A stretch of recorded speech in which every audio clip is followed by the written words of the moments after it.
সালাতে দোয়া কবুল হয়। সালাতে দোয়া কবুলের 3 জায়গা।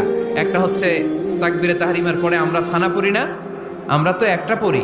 আল্লাহর হাবিব সুন্নাহ এবং নফল নামাজে আরো পড়তেন সানা, ওই দোয়া কবুল হয়। 2 নম্বর জায়গা সালাতে সেজদায় পড়ে দোয়া করলে কবুল হয়। আকরাবু মা ইয়াকুনুল আবদু মির রাব্বিহি ওয়া হুয়া সাজিদ ফাকসিরু ফীহি দুআ।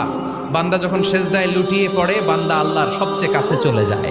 তা কিন্তু বিশ্বনবী বলে সেজদাটা তোমার রবের কুদরতি পায়ের উপরে পড়েছে। সেজদায় পড়ে দোয়া করেন। সালাম ফিরানোর আগে বিশ্বনবী দোয়া করতেন, লা ইউসাল্লিমান্না আহাদুকুম হাত্তা ইয়াতাআওয়াযা মিন আরবা'a। আল্লাহর হাবিব বললেন 4 জিনিস থেকে পানাহ না আছে আমার কোন উম্মত যেন সালাম না ফিরায়। তারা যেন পড়ে আল্লাহুম্মা ইন্নী আউযু বিকা মিন আযাবিল কবর, আউযু বিকা মিন আযাবি জাহান্নাম, আউযু বিকা মিন ফিতনাতিল মাহইয়া ওয়াল মামাত, আউযু বিকা মিন ফিতনাতিল মাসিহিদ দাজ্জাল। আল্লাহ কবরের আযাব থেকে বাঁচাও, আল্লাহ জাহান্নামের আগুন থেকে বাঁচাও, আল্লাহ জীবন